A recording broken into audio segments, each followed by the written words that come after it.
play, there's a particular song I heard, I think it was yesterday, that some of the performers in St. Lucia were singing and dancing to, and I think it's something quite interesting because it shows an interesting connection. Take a listen to this.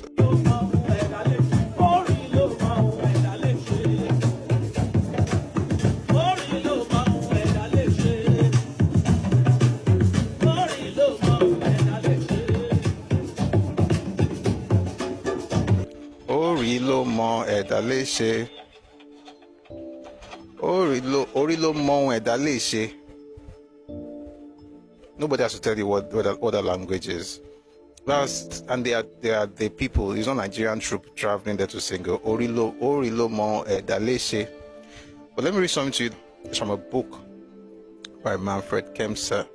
Quite interesting. It says here, as a result of the abolition of slavery in 1838, St. Lucia, like the rest of the British West Indian Islands, experienced the arrival of several immigration waves of liberated Africans. Those immigrants who came directly from the Guinea coast in West Africa called themselves Jin or Negjin, formerly written as Niger Guinea, thus differentiating themselves from the majority of the St. Lucia's Creole population, composed mainly of the descendants of former slaves. One of these groups, constituting the most prominent of the Jin families on the island today, is said to have come from Yorùbá land in western Nigeria, namely from the Èkìtì tribe. According to their oral traditions, they arrived in St. Lucia around the middle of the 19th century. Among the first generation of immigrants were the famous names of the founder families like Asau, Joseph, and Delai. They were leading members of African cults, namely of the Shango and Ogun traditions. These two religious traditions from western Nigeria soon merged in St. Lucia to form a new cult, the Kele.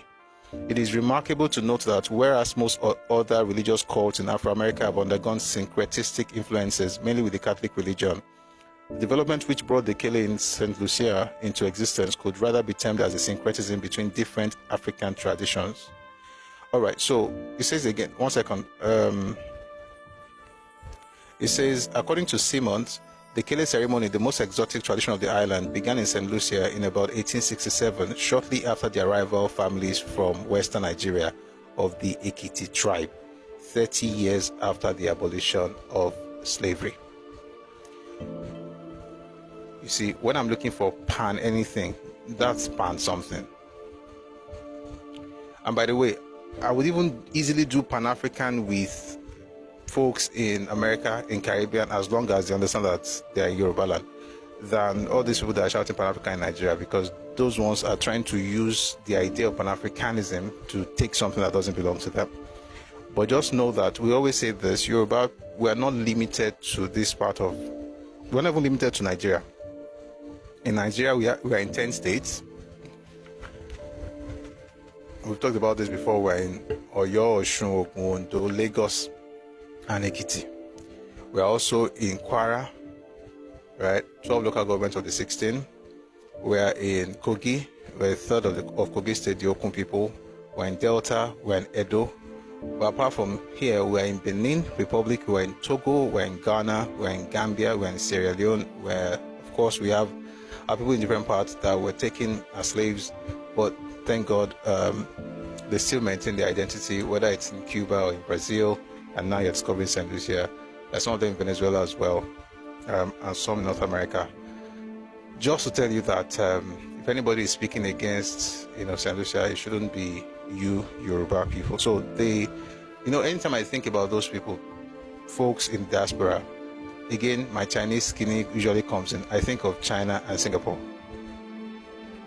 Those guys went from China as peasants and workers into Singapore, but they are still Chinese, and they are connected with China even till today, right? That's the beauty that I see in the concept of Yoruba nationalism or Yoruba people. So I found it really nice to know that those people are originally from Èkìtì, even though they are now in St. Lucia. And I like the song Orí ló mọ ẹ̀dá lè ṣe.